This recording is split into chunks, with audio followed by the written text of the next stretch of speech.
بچه زندگی واقعا خیلی سخته. ولی من به این نکته خیلی جالبی پی بردم، اینکه دماغم کجه. دماغم سنگینه. دستم چرا اینقدر عجیب شد. ساعت نمیدونم چنده صبح و دارم میرم یه جایی که نمیدونم کجاست، ولی خب هیچ چیزی از من معلوم نیست دیگه. یه دمنوشی درست کردم و ویله بهترین دمنوش دنیاست. دارم مثل سگ میترسم یه نفر پشتم.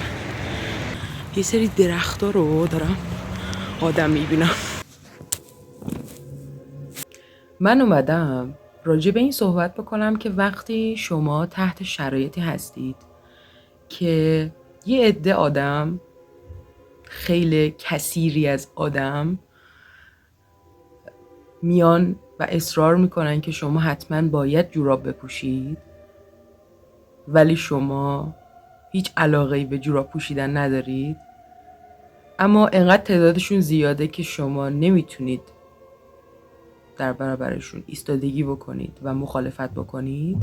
یکی از کارهایی که میتونید انجام بدید اینه که تا جایی که میتونید جورابو نپوشید.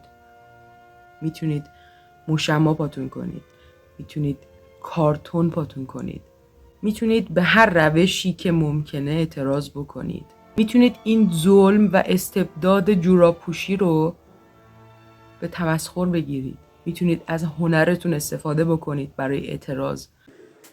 باشه یک زن شوری بگیم. آره دارم. باشه خداحافظ. نکن خانمی که 3 سال توی جنگل با تارزن زندگی میکرد به زودی یعنی چی؟ یعنی نتیجه اخلاقی. اخیراً ما نجاتش دادیم. لطافت دارم مدل موی یه لحظه میتونم یه چیزایی ببینم؟ فقط 2 جون بعد بزنم ماتو.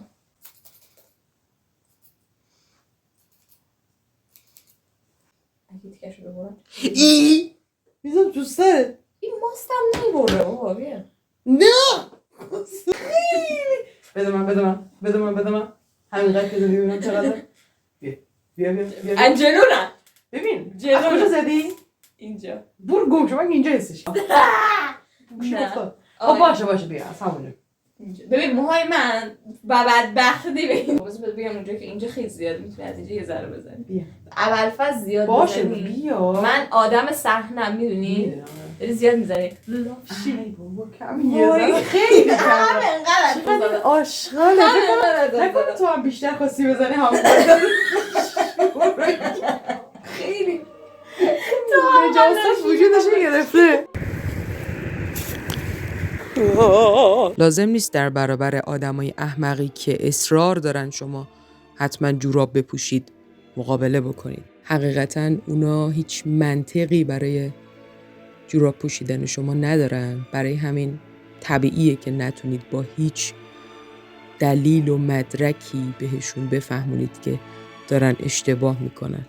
به نظر من یکی از بهترین روش‌های اعتراض که باعث میشه هم خیلی کیف بکنیم هم اونا خیلی تحقیر و تخریب بشن اینه که با هنرمون باهاش شوخی بکنیم.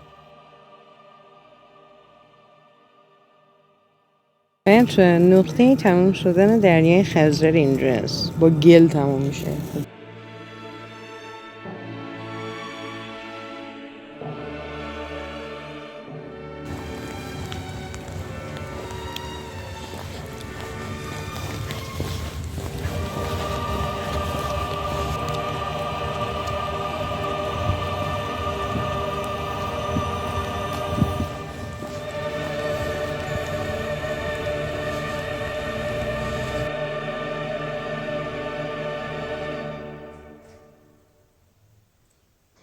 بچه تا حالا شده کسی شما رو بدزده؟